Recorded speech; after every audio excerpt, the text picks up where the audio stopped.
Hello everyone, my name is Anis Mitigation, CF200-143.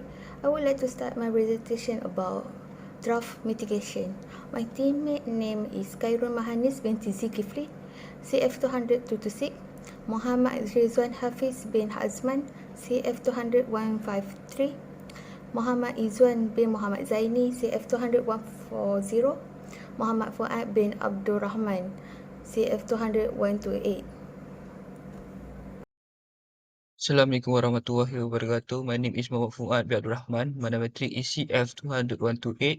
Today, I would like to talk about introduction. Drought are a sort of natural disaster that lasts an extended period with drastic reduce or what we call no rainfall. It is a difficult thing with current environment issue that has adverse effect on many parts of world, which is economy, society and ecosystem. Based on past study by Barella, Ortiz, and Quintana Segu 2019, state that drought is a complicated phenomena. They fall under the category of meteorology, hydrology, agriculture, and socio-economy. Next is for area of study. It is located at Sungai Pahang with the length of 459 km. At 2019, Sungai Pahang was reported experience severe drought that affect the environment, agriculture, output and water resource. The area went through a protected dry spell during the time with much less rainfall. Issue. Drought is a natural disaster characteristic by a prolonged period of abnormally low rainfall. Water scarcity take a greater toll on women and children because they are often the ones responsible for collecting it. Second, drought pose a major threat to agriculture. Lack of water of irrigation reduce crop yields, leading to decreased agricultural production and lower food supplies. Third, drought affect natural ecosystem including forest, wetland and grassland. The lack of water stress plant and tree, leading to reduced growth, increased vulnerability to disease and in several cases widespread forest fires. Issue. Drought is a natural disaster characteristic by a prolonged period of abnormally low rainfall. Water scarcity take a greater toll on women and children because they are often the ones responsible for collecting it. Second, drought pose a major threat to agriculture. Lack of water of irrigation reduce crop yields, leading to decreased agricultural production and lower food supplies. Third, drought affect natural ecosystem including forest, wetland and grassland. The lack of water stress plant and tree, leading to reduced growth, increased vulnerability to disease and in several cases widespread forest fires. Assalamualaikum and good day. My name is Muhammad Izwan bin Muhammad Zaini. My latest number is CF200-040. So in this slide, I will present about the factor that causes drought in Malaysia. There is only a handful of the factors that could contribute to a drought in Malaysia. It is important to keep in mind that drought is a complex issue with many underlying causes. The following give additional support for these components. First is low precipitation, second is El Nino, third is climate change, fourth is deforestation, and lastly is overpopulation. Assalamualaikum warahmatullahi wabarakatuh. And hi, my name is Muhammad Yazman and my metric number is CF200153. So right now I present the strategies that we can do to solve drought. So we conclude the strategies in three stages, which is individual, civil engineer and government. So the strategies that can be taken by the individual are conserve water at home. As we know, individual can make a significant impact by conserving water in their daily routines. By implementing water conservation practice in daily routine, Individuals can reduce their overall water consumption, helping to alleviate the strain on water supplies during drought period. Second is practice water-wise landscaping. Landscaping choice can significantly impact water usage. Individuals can minimize water requirement for maintaining their gardens. By practicing water-wise landscaping techniques, individuals can contribute to drought mitigation efforts by reducing water consumption in outdoor space. The last one is support water conservation policies and initiatives. Individuals can engage in advocacy and support local organizations or initiatives that focus on water conservation and education. By voicing concerns about water scarcity, engaging with policymakers, and participating in public discussion, individuals can contribute to the development and implementation of sustainable water management policies. Individuals can contribute to more effective water management practice that help mitigate the impact of drought. Next, the strategies that can be taken by civil engineer. The strategies are water resources management. Civil engineer can develop and implementing comprehensive water resources management plans. These involve assessing water availability, analyzing demand pattern, and designing sustainable solutions to optimize water usage. Engineers can design and construct reservoirs, dams, and other storage facilities to capture and store water during period drought. Second, rainwater harvesting and stormwater management. Rainwater harvesting involves the design and implementation of systems that capture and store rainwater for future use. Civil engineer can design collection systems such as rooftop rainwater harvesting system or permeable pavement that allow rainwater runoff to be captured and direct to storage tank or reservoir. This collected rainwater can serve as an alternative water resources for non-potable use like irrigation, reducing the demand for fresh water from traditional sources during drought. And the last strategies are water efficient infrastructure. Civil engineer can incorporate water saving technologies and design into infrastructure projects. For example, they can design buildings with efficient plumbing system, including low flow features and water recycling system. Engineers can also integrate green infrastructure factors such as green roof and bioswale, which promote natural water retention and filtration. And the last one is the strategies that can be taken by government. The strategies are water conservation and efficiency program. Government can implement water conservation and efficiency program to encourage responsible water usage among individuals, business, and industries. This program can include public awareness campaign, incentive for adopting water-saving technologies, and regulation on water usage. Public awareness campaign play a vital role in educating individuals, business, and industries about the significance of water conservation during drought period. Second, water management and infrastructure development. Government can invest in water management and infrastructure projects to improve water supply reliability. This can involve constructing new reservoirs, dams, and pipelines to capture and distribute water more efficiently.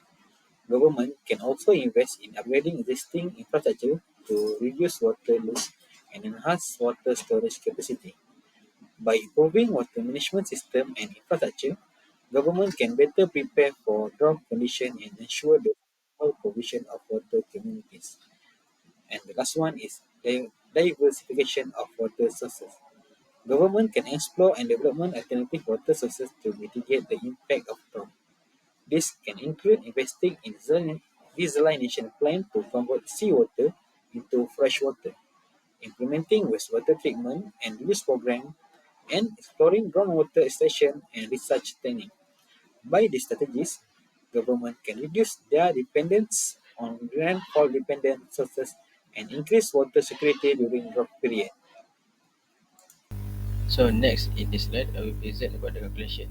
So from the data they have been given, which is the data of rainfall, we will do the table for cumulative rainfall, and then from the table cumulative rainfall, we will get the frequency. So we will do the table for frequency, and then we divided the rainfall into 6 columns.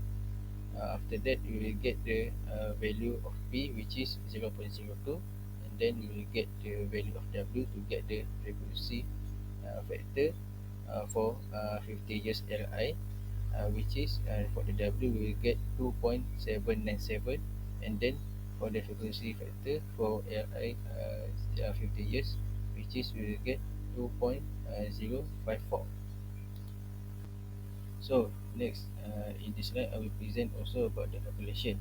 So there are table, which is for the first column is for frequency, second column is for the value, third column is FXI, and the last column is FXI to the power of 2.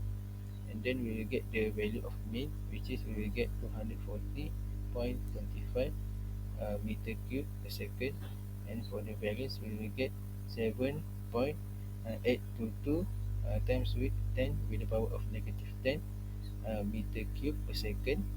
And also we will get the standard deviation, which is we will get 2.797 times with 10 with the power of negative 5 meter cube per second. And the last is we will get the data and the value that we need, which is for the 50-year rainfall is therefore given by which is we get the value is x 50 240.25 meter cube per second, and then we will get the net value of q, which is same with the value of x 50, which is 240.35 with the meter cube per second. For SPI calculation, the data rainfall data and temperature data will be used from the year of 1994 until 2003.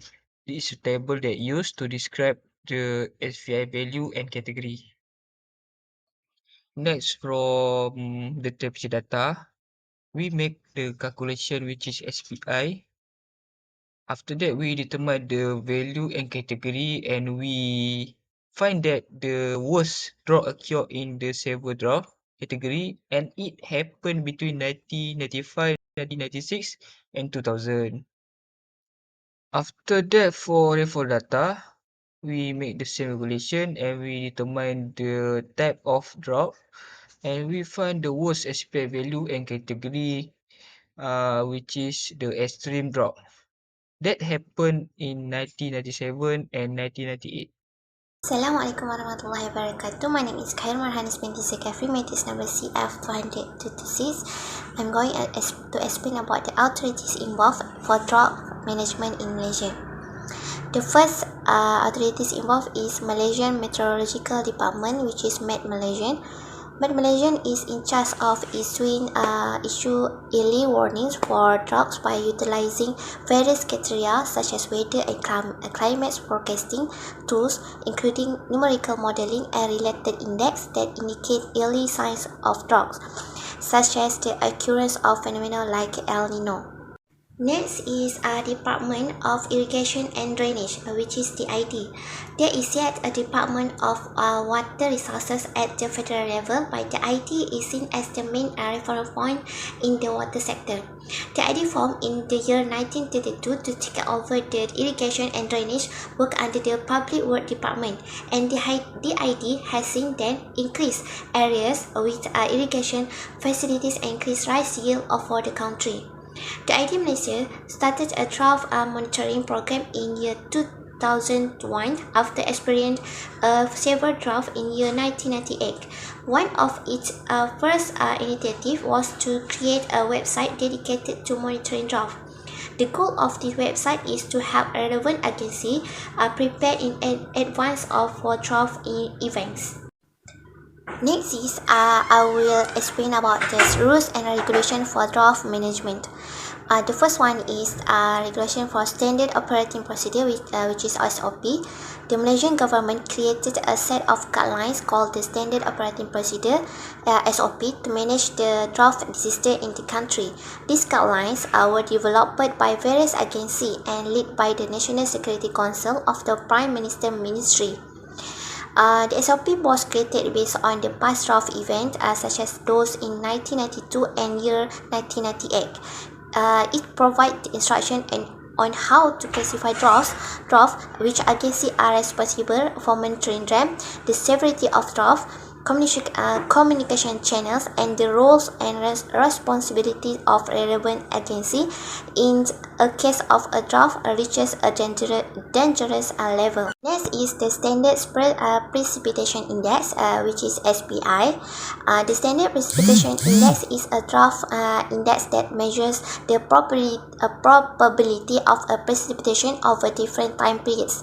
It helps assess draft condition by assigning a single numeric value that be compared across the regions with different climates. The SPI consider various timescales from short-term amount to longer term, which is several months or years.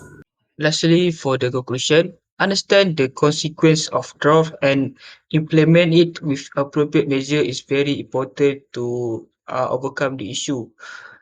Person in charge or responsible parties such as government, civil engineering, and individual need to work together to develop comprehensive strategy to deal with this issue. Based on the SPI category and value acquirer, the strategy or method proposed to overcome this issue need to be followed. It for avoid the situation becoming more worse. That's all for us. Thank you.